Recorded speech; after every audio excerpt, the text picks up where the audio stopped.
जय जगन्नाथ। जय माँ भगवती। ओम नमः शिवाय। आज आम पढ़ा परमात्मा अवतरण और आत्मा मान सहित मिलन। प्रिय संतानगण, यह एक विचित्र कथा जे किए कहूची, हे प्रभु आमे डाकुछु आम पाखकु आसंतु, आमको पतितरु पावन करंतु, आमको गीता ज्ञानर मुरली शुणातु। आपण गीतारे देइथिबा निज वाक्य को कार्य परिणत करांतु, आउ बिगिड़ी जाइथिबा एही दुनिया को सजाड़ी दियंतु, कारण आपणक बिना केही एहाकु सुधारी पारिबे नाही। आउ किए कहूची परमात्मांकर अवतरण बा दिव्य जन्म हुए नाही, कारण वास्तव रे कली जुगर शेष बेलकु जेतेबेले धर्मग्लानी हुए, मनुष्य अत्यंत दुराचारी और आसुरी स्वभावयुक्त होई जाए। सेतेबेले सत्ययुग पुनर्स्थापना करी मनुष्य को देवतारे परिणत करिबा पाई मु ए संसार को आसी थाए। सेही समय को पुरुषोत्तम संगम युग कुहा जाई थाए। एहाकु स्मरण करिबा निमंते शिवरात्रि मेला तथा संगम मेला बोली मानि थांती, कारण से अज्ञान रूपी रात्रि रे मु आसी थाए, आत्मा मानक सहित मिलन होई थाए, आउ ज्ञान मृत्युर कलश देई बा ज्ञान गंगा द्वारा समस्त को पतितरु पावन करिवार कर्तव्य करि थाए। परमात्मांकर अवतरण केबे और किपरि होई थाए? हे मोर प्रिय संतानगण, यह विचित्र कथा अटे। मु अजन्मा और अजनी संभूता। पुणी गीतारे मोर महावाक्य अछि जे मोर जन्म दिव्य अटे। वास्तव रे मोर जन्म नेबा प्रणाली अद्भुत। मु जन्म नेई थाए सत, कारण मु अवतरण न कले मनुष्यात्मा मानंकु ज्ञान किए देव, सेमानंकु सहज राजयोग किए शिखाइब और सेमानंकु पतितरु पावन किए करिब। किंतु मोर जन्म साधारण बा प्राकृतिक नुहे। मु तो सारा सृष्टिर माता पिता पालनकर्ता आउ कर्मातीत अटे। तेणु मनुष्य मानक परी माँ गर्भरु एक शिशु रूप में जन्म निए नाही। कर्मभोग पाई मोते शरीर नेबाकू पड़ेनी। ईश्वरीय ज्ञान और सहज राजयोग शिक्षा देबा पाई एही संगम युगरे ही परम धामरु अवतरण करी जड़े साधारण बुद्ध को शरीर रे प्रवेश करी प्रतिदिन ज्ञान और जोग शिक्षा देई मु परम धाम को फेरी जाई थाए। मोर एही प्रकार जन्म को परकाया प्रवेश दिव्य जन्म बा अलौकिक जन्म कुहा जाई थाए। जेउ मनुष्य शरीर रे प्रवेश करे ताकू मोर रथ मध्य कुहा जाई थाए। मु से आत्मार सारथी होई थाए और ताकू प्रजापिता ब्रह्मा नाम देई थाए। प्रिय संतानगण, संगम युगरे मु प्रजापिता ब्रह्मांक शरीर रे दिव्य प्रवेश करी तांक मुख द्वारा सृष्टिर आदि मध्य अंतर ज्ञान देई थाए एवं प्रभावशाली सहज राजयोग मध्य शिक्षा देई थाए। ताहा शिक्षा करुथिबा नर नारी माने पतितरु पावन होई निजर संसार को स्वत प्रदान करिथांती एवं एक प्रकार नुआ जन्म नहीं थांती। ब्रह्मांक श्रीमुखर ज्ञान शुणी नुआ जन्म नहीं सत ब्राह्मण और द्विज होई थांती। एमाने ही पवित्र होई भविष्यत सतयुगी सृष्टि रे देवपद प्राप्त होई थांती। नररु श्री नारायण और नारीरु श्री लक्ष्मी पद पाई थांती। प्रजापिता ब्रह्मांक द्वारा एहीपरि ब्राह्मण और देवी देवता मानंकु रचना करा जाउथिबारु मोते करी कराउथाए बोली कुहा जाई थाए। एही प्रकार सबु मनुष्य को पवित्र कराइबा पाई ज्ञान संदेश देला परे वर्तमान अनेकानेक धर्म को तथा कली युग सृष्टि को महाविनाश कराई थाए। मोर एही कर्तव्यर फलस्वरूप सत्य युगरे आदि सनातन देवी देवता धर्मर पुनर्स्थापना होई थाए, आउ सृष्टि रे संपूर्ण पवित्रता सुख शांति और दिव्य मर्यादा स्थापित होई थाए। ମୋ ବିନା କେହି କଳିଯୁଗ ସୃଷ୍ଟିର ଏହିସବୁ ଆସୁରୀ ଧର୍ମର ମହାବିନାଶ କରାଇ ପାରିବ ନାହିଁ କି ସତ୍ୟଯୁଗ ସ୍ଥାପନ କରାଯାଇପାରିବ ନାହିଁ। କାରଣ ସ୍ଥାପନ ପାଳନା ମହାବିନାଶ ମୋର କର୍ତ୍ତବ୍ୟ ଅଟେ। ମାତ୍ର ବହୁ ଦୁଃଖର କଥା, ଆଜି ଲୋକମାନେ ଶ୍ରୀମଦ୍ ଭାଗବତ ଗୀତାରେ ବର୍ଣ୍ଣିତ ହୋଇଥିବା ମୋର ଅବତରଣ ରହସ୍ୟକୁ ବୁଝୁନାହାନ୍ତି କି ମାନୁନାହାନ୍ତି। ଆଉ କରାଇବା ଶବ୍ଦର ବାସ୍ତବିକ ଅର୍ଥକୁ ନ ବୁଝି ଭ୍ରମବଶରେ କହୁଛନ୍ତି ସଂସାରରେ ଯାହା କିଛି ବି ପାପ ପୁଣ୍ୟ ହେଉଛି ପରମାତ୍ମା ହିଁ କରାଉଛନ୍ତି।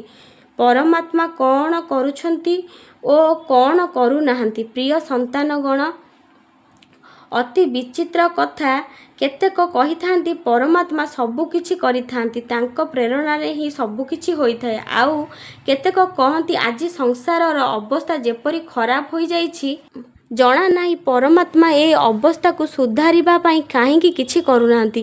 ଆଉ କେହି କହନ୍ତି ପରମାତ୍ମା ସୃଷ୍ଟିର ସ୍ଥାପନା ପାଳନା ଓ ବିନାଶ ମଧ୍ୟ କରିଥାନ୍ତି। ବାସ୍ତବିକ ସେମାନଙ୍କୁ ଜଣା ନାହିଁ ଏହି ମନୁଷ୍ୟ ସୃଷ୍ଟି ନିତ୍ୟ ନିଶ୍ଚିତ ନାଟକ ଅଟେ। ମୁଁ କୌଣସି ନଦୀ ପାହାଡ଼ ଆଦି ତିଆରି କରିନଥାଏ। ମାତ୍ର ମୁଁ ସଙ୍ଗମ ଯୁଗରେ ଆଦି ଆସି ପ୍ରଜାପିତା ବ୍ରହ୍ମାଙ୍କ ଦ୍ୱାରା ବର୍ତ୍ତମାନ ଚାଲୁଥିବା ସବୁ ଆସୁରୀ ଧର୍ମର ମହାବିନାଶ କରାଇଥାଏ। ସତ୍ୟଯୁଗୀ ସୃଷ୍ଟି ଶ୍ରୀଲକ୍ଷ୍ମୀ ଶ୍ରୀନାରାୟଣଙ୍କ ଦ୍ୱାରା ପାଳନ କରାଯାଏ। ମାତ୍ର ମୋର ଏହି କର୍ତ୍ତବ୍ୟକୁ ଓ କରାଉଥିବା ରୀତିକୁ ନ ଜାଣିବା କାରଣରୁ ଆଜି ମୁଁ ଯେତେବେଳେ ପ୍ରଜାପିତା ବ୍ରହ୍ମାଙ୍କ ଶରୀରରେ ଅବତରଣ କରି ଦିବ୍ୟ କର୍ତ୍ତବ୍ୟ କରାଉଛି, ଏ ସମୟରେ ଲୋକମାନେ ମୋତେ ଚିହ୍ନି ପାରୁନାହାନ୍ତି। ଶିବରାତ୍ରିର ମାହାତ୍ମ୍ୟ। ହେ ମୋର ସନ୍ତାନମାନେ, ଆଜିକାଲି ମନୁଷ୍ୟମାନେ ଅନେକ ମହାତ୍ମାଙ୍କର ଜୀବନ କାହାଣୀ ଜାଣୁଛନ୍ତି, ସେମାନଙ୍କର କୀର୍ତ୍ତିକଳାପ ସହିତ ପରିଚିତ ହେଉଛନ୍ତି ଏବଂ ସେମାନଙ୍କର ଜନ୍ମଦିନ ମଧ୍ୟ ପାଳନ କରୁଛନ୍ତି। ମାତ୍ର ସଦ୍ଗତିଦାତା ସୁଖ ଶାନ୍ତିଦାତା ପରମ ପିତା ପରମାତ୍ମାଙ୍କର ଅଲୌକିକ ଜୀବନ କାହାଣୀ ଅର୍ଥାତ୍ ମୋର ଦିବ୍ୟଜନ୍ମ ଓ କର୍ତ୍ତବ୍ୟକୁ ଜାଣୁନାହାନ୍ତି ବା ଶିବରାତ୍ରିର ମାହାତ୍ମ୍ୟ ମଧ୍ୟ ବୁଝୁନାହାନ୍ତି। ସନ୍ତାନଗଣ, କଳିଯୁଗ ଶେଷରେ ଯେତେବେଳେ ଅଜ୍ଞାନରୂପୀ ରାତ୍ରି ହୋଇଥାଏ, ପରମପିତା ପରମାତ୍ମା ଶିବ ପ୍ରଜାପିତା ବ୍ରହ୍ମାଙ୍କ ଶରୀରରେ ଅବତରଣ କରି ସତ୍ଯୁଗ ବା ସମ୍ପୂର୍ଣ୍ଣ ସୁଖର ଯୁଗକୁ ଆଣିଥାନ୍ତି ଓ ଅନ୍ୟ ସମସ୍ତଙ୍କୁ ମୁକ୍ତିଧାମକୁ ନେଇଯାଆନ୍ତି, ଯେଉଁ କର୍ତ୍ତବ୍ୟକୁ ଅନ୍ୟ କେହି କରିପାରନ୍ତି ନାହିଁ। ତେଣୁ ସଂସାରରେ ସମସ୍ତେ ଏହି ଶିବରାତ୍ରି ପର୍ବକୁ ବହୁ ଧୁମ୍‌ଧାମ୍‌ରେ ପାଳିବା ଉଚିତ।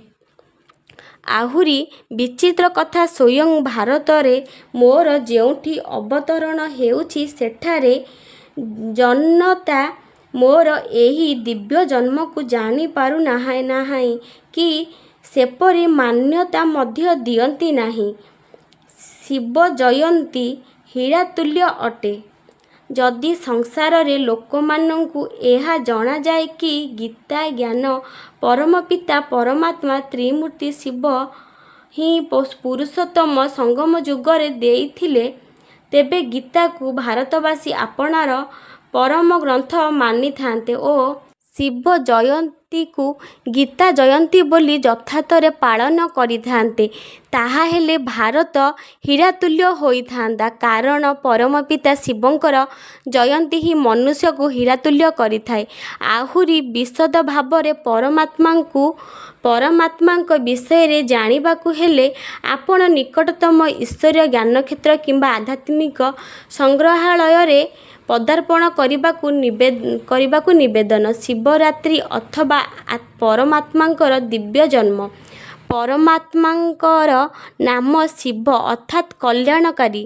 କାରଣ ସେ ଧର୍ମଗ୍ଲାନି ସମୟରେ ସମସ୍ତ ମନୁଷ୍ୟାତ୍ମକଗଣ ମାୟା ପଞ୍ଚବିକାରର କବଳରେ ପଡ଼ି ଦୁଃଖ ଅଶାନ୍ତି ପତିତ ଓ ଭ୍ରଷ୍ଟାଚାରୀ ହୋଇଥିବା ସମୟରେ ସେ ପୁଣି ଥରେ ଆତ୍ମାଗଣକୁ ପବିତ୍ର କରାଇବାର କଲ୍ୟାଣକାରୀ କର୍ତ୍ତବ୍ୟ କରିଥାନ୍ତି। ପରମାତ୍ମା ବ୍ରହ୍ମଲୋକରେ ନିବାସ କରୁଥିବା ବେଳେ ସେଠାରେ ତାଙ୍କର ନିଷ୍କଳ୍ପ ଓ ନିଷ୍କ୍ରିୟ କର୍ମରହିତ ଅବସ୍ଥା ଥାଏ। ଏଣୁ କର୍ମଭ୍ରଷ୍ଟ ସଂସାରକୁ ଉଦ୍ଧାର କରିବା ପାଇଁ ପରମାତ୍ମାଙ୍କୁ ସାକାର ମାଧ୍ୟମର ଆଧାର ଦେଇ ଅବତରଣ କରିବାକୁ ପଡ଼ିଥାଏ। ସେ ଏକ ସାଧାରଣ ବୃଦ୍ଧ ଶରୀରରେ ପ୍ରବେଶ କରିଥାନ୍ତି। ପରମାତ୍ମା ଶିବଙ୍କର ଏହି ଅବତରଣ ଅଥବା ଦିବ୍ୟ ଓ ଆଲୌକିକ ଜନ୍ମର ପବିତ୍ର ସ୍ମୃତି ଉଦ୍ଦେଶ୍ୟରେ ଶିବ ଜୟନ୍ତୀ ପର୍ବ ପାଳିତ ହୁଏ। ଏହି ପର୍ବ ଭାରତବର୍ଷରେ ମହା ଆଡ଼ମ୍ବରରେ ପାଳିତ ହୋଇଥାଏ। କାରଣ ଭାରତ ଭୂମି ହିଁ ପରମାତ୍ମାଙ୍କର ଜନ୍ମସ୍ଥଳୀ ଓ କର୍ମକ୍ଷେତ୍ର ତଥା ପବିତ୍ର ଭୂମି। ଫାଲ୍ଗୁନ ମାସରେ କୃଷ୍ଣପକ୍ଷ ଚତୁର୍ଦ୍ଦଶୀରେ ଶିବରାତ୍ରି ପାଳିତ ହୁଏ। କୃଷ୍ଣପକ୍ଷର ଘୋର ଅନ୍ଧକାର ପରେ ଶୁକ୍ଳପକ୍ଷର ଓ କିଛି ଦିନ ପରେ ନୂଆ ସମ୍ବତ ଆରମ୍ଭ ହୁଏ। ଏଣୁ ରାତ୍ରି ସଦୃଶ ଫାଲ୍ଗୁନ କୃଷ୍ଣ ଚତୁର୍ଦ୍ଦଶୀ ଆମ୍ଭମାନଙ୍କର ଅଜ୍ଞାନ ଅନ୍ଧକାର ବିକାର ଅଥବା ଆସୁରୀୟ ଲକ୍ଷଣର ଶେଷ ସୀମାର ସୂଚକ। ତତ୍ପଶ୍ଚାତ ଆମ୍ଭମାନଙ୍କଠାରେ ଶୁକ୍ଳପକ୍ଷ ଅର୍ଥାତ୍ ନୂତନ ଯୁଗର ଆଗମନ ହୁଏ। ଅଜ୍ଞାନ ଓ ଦୁଃଖର ସମୟ ସମାପ୍ତ ହୋଇ ପବିତ୍ର ସୁଖମୟ ଦିନ ଆରମ୍ଭ ହୋଇଥାଏ। ପରମାତ୍ମା ଶିବ ଅବତରିତ ହୋଇ ଜ୍ଞାନ ଯୋଗ ତଥା ପବିତ୍ରତା ଆତ୍ମା ଦ୍ୱାରା ଆତ୍ମାମାନଙ୍କଠାରେ ଆଧ୍ୟାତ୍ମିକ ଜାଗରଣ କରିଥାନ୍ତି। ଏହି କାରଣରୁ ଭକ୍ତମାନେ ଶିବରାତ୍ରିରେ ଜାଗର ଜାଳି ସାରା ରାତି ଉଜାଗର ରହିଥାନ୍ତି। ଶିବ ଓ ଶଙ୍କରଙ୍କ ମଧ୍ୟରେ ପାର୍ଥକ୍ୟ ବୁଝି ନପାରିବା କାରଣରୁ ଶଙ୍କରଙ୍କୁ ଭୋଳାନାଥ ଭାବିନେଇ ନିଜକୁ ନିଶାରେ ଭୋଳ କରିବା ପାଇଁ ଭାଙ୍ଗ ଅଫିମ ଗଞ୍ଜେଇ ଆଦି ସେଦିନ ଖୁବ୍ ସେବନ କରିଥାନ୍ତି। ଏକଥା ଜଣାନାହିଁ ଯେ ପ୍ରକୃତ ତନ୍ମୟତା ଓ ମସ୍ତି ପରମାତ୍ମା ଶିବଙ୍କଠାରୁ ମିଳୁଥିବା ଜ୍ଞାନ ଅମୃତ ପାନ କଲେ ମିଳିବ। ସେହିଦିନ ପ୍ରାୟ ଅଧିକାଂଶ ଲୋକ ଉପବାସ ଓ ବ୍ରତ କରିଥାନ୍ତି। ଉପବାସ ଉପ ଅର୍ଥ ନିକଟ, ବାସ ଅର୍ଥ ରହିବାର ବାସ୍ତବିକ ଅର୍ଥ ହେଉଛି ପରମାତ୍ମାଙ୍କ ସମୀପରେ ରହିବା। ଏଣୁ ପରମାତ୍ମାଙ୍କ ସହିତ ମିଶିବା ପାଇଁ ନିର୍ବିକାରୀ ହେବା ଅର୍ଥାତ୍ ପଞ୍ଚବିକାରକୁ ତ୍ୟାଗ କରିବାର ବ୍ରତ ଗ୍ରହଣ କରିବା ଆବଶ୍ୟକ ଅଟେ। ସଂକ୍ଷେପରେ ପରମାତ୍ମାଙ୍କ ପରିଚୟ। ଦିବ୍ୟ ନାମ ତ୍ରିମୂର୍ତ୍ତି ଶିବ, ଦିବ୍ୟରୂପ ଜ୍ୟୋତିବିନ୍ଦୁ, ନିବାସ ସ୍ଥାନ ପରମଧାମ ବ୍ରହ୍ମଲୋକ, ଦିବ୍ୟ ଗୁଣ ଜ୍ଞାନର ସାଗର, ପବିତ୍ରତାର ସାଗର, ପ୍ରେମର ସାଗର, ଶାନ୍ତିର ସାଗର, ଆନନ୍ଦର ସାଗର, ଦିବ୍ୟ କର୍ତ୍ତବ୍ୟ, ଅଧର୍ମର ବିନାଶ, ଏକ ସଦ୍ଧର୍ମର ସ୍ଥାପନା। ଅବତରଣ ସମୟ କଳିଯୁଗର ଶେଷ ଓ ସତ୍ୟଯୁଗର ଆରମ୍ଭ ଅର୍ଥାତ୍ ପୁରୁଷୋତ୍ତମ ସଙ୍ଗମ ଯୁଗ। ଜୟ ଜଗନ୍ନାଥ।